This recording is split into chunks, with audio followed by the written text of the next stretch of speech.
is our third irrational inequality problem. Right now we have x minus 3, an expression that is less than a radical symbol. As always, our first step is to set our domain restrictions. Whatever is inside the radical symbol, in this case x plus 27, must be set to be greater or equal to 0. This leads x to have to be greater or equal to negative 27, and that's our domain. Let's analyze the signs of these two expressions. On the right-hand side, the radical symbol can output something that is either positive or 0. On the left-hand side, we can have something that is positive / 0, so non-negative, or we could have something that is negative, because any negative thing will automatically be smaller than a non-negative value. So we have to split this into cases. The first case is that the left-hand side, x minus 3, is negative. In this case, our inequality will hold true no matter what, because a negative number will always be less than a non-negative number. But there's a second case as well. X minus 3 could be greater or equal to 0. This case would require some more solving. So let's start with case 1. We move 3 to the right-hand side, so we have x is less than 3.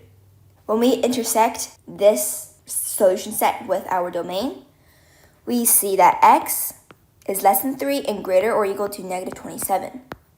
Now let's see what case 2 gives us. X is greater or equal to 3. So this is one additional restriction. And then we're going to do some further solving. So for our original inequality, we're going to square both sides to get rid of the radical. X squared minus 6x plus 9 is less than x plus 27. X squared minus 7x minus 18 is less than 0. We can factor this, so we have x plus 2 times x minus 9 is less than 0. Now we can figure out for which values of x does this equation, in other words, this equation as well, is negative. So we plot our important points. Here we're seeing that the important points are negative 2 and positive 9. When x is equal to these values, this entire parabola will be 0 because those are the two roots. So we want our upward opening parabola to be negative, so less than 0. What we can do, one strategy, besides just drawing the parabola and seeing if it's upward opening or downward opening, we can do an interval test. So we can pick any number, any value that is in between negative 2 and 9. So let's say 0. If we plug 0 into the equation, we get 2 times negative 9. This is equal to negative 18, which is less than 0. So this tells us that the entire interval between negative 2 and 9 for x would give us a negative value. And because each of these binomials has an odd power, the signs for each interval will alternate. As you can see, our desired values for x lie between negative 2 and positive 9. Now we have our domain restriction, the restriction we made earlier, and our current solution set. We're going to have to take the intersection of all three of these. The intersection, I can draw it out. The domain says it's going to be greater or equal to negative 27.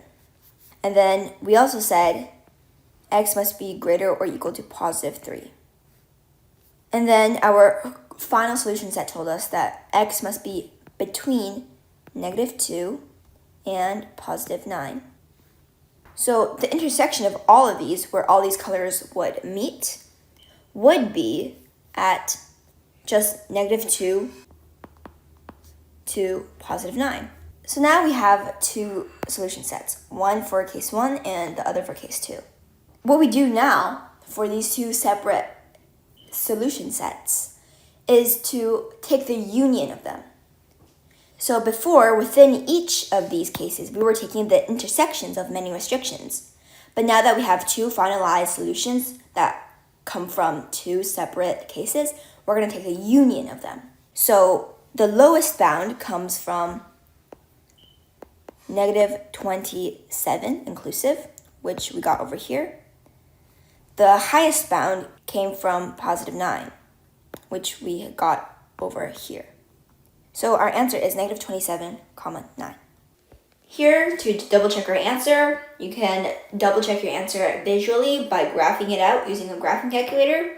Right now I'm using Desmos, and you can see that our answer is correct.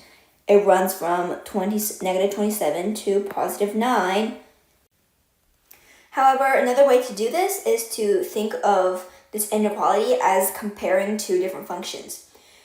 We are comparing a linear function, which is y equals x minus 3, to a radical function, where we have square root of x plus 27.